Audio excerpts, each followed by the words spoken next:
бір ауыл ғой, бір ауылда жаңағы бір көшеде бір жетім бір жесір болады ғой өзі. Әр көшені бүйтіп қарап отырсаңыздар бар ғой, бір жетім бір жесір болады. Неге әр көшеде сондайды беріп қойған десек, ана көршілеріне сынақ ретінде беріледі екен ол адамдар. Құдай тағала ертең соның көршілерін кәдімгідей тұрғызып қойып сұрайды. Так, осындай адам болды ғой, жетім. Көмектестіңдер ма? Көмектестіңдер ма? Деген кезде не болады? Көмектеспедік десең, сол кезде қызық басталады дейді. Сол бір жесір әйел болған екен, 5-6 бала шағасы бар екен, көп балалы ана екен, күйеуі қайтыс болған. Сонымен көршілері машалла жәрдем беріп тұрады екен. Бар екен сондай көршілер. Жәрдем беріп тұрады екен. Әр аптада, әр айда бір қой, бір не, жаңа продукты деген сияқты. Сонымен Құдайдың құдіреті Құрбан айт жақындап келе жатады. Көршідегі бір жігіт әйелімен ақылдасып, не қылып, бір осы биыл құрбандық шалайықшы, бір жақсы, сол жинап жүрген кішкентай ақшамыз бар деп. Ойбай, әйел де қуанып кетеді, машалла деп. Баласын ертіп алады да, сонымен неге барады ғой, мал базарға барады. Мал базарға барады да, ең жақсы қой, Құдайға арналған қой ғой дейді да. Ең жақсысынан алайыншы, осы сараңдық қылмайыншы осы жерде деп. Жаңа қойды алады анау. Қойды алады. Жаңа жарықтық сатқан адамдар да қатырмаған екен, мүйізіне байлап берген ғой нені, жіпті. Ол анау жүрген кезде мүйізіндегі жіп шығып кеткен ғой оны. Тура үйге жақындағанда шығып кетсе бола ма?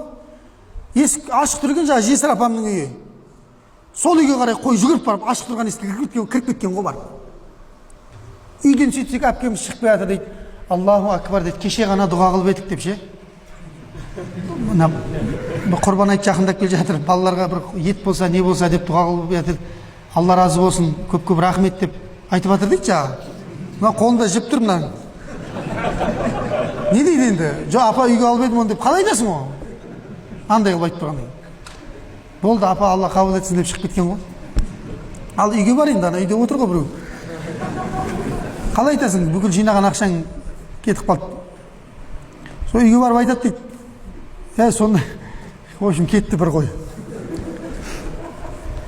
Осы сен өмір бақи жолың болмайды.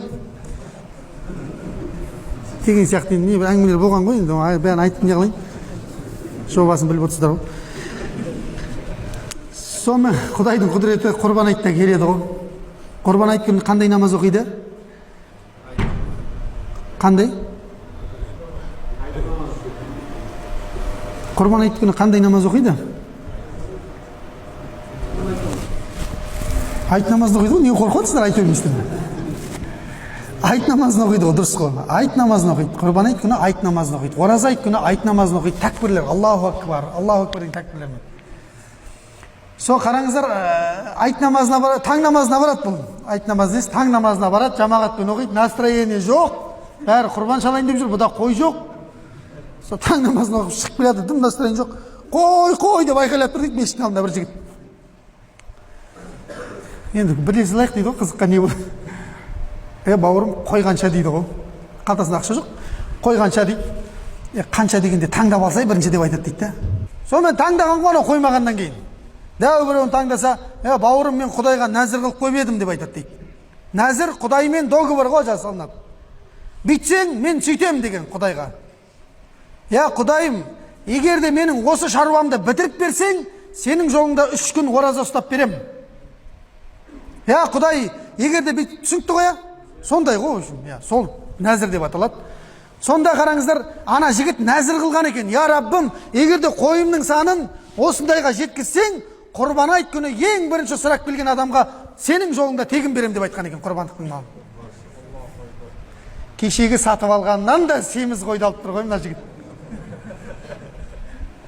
Көрдіңіз ба, қалай Құдайдың махаббат қой, бұл жерде махаббат.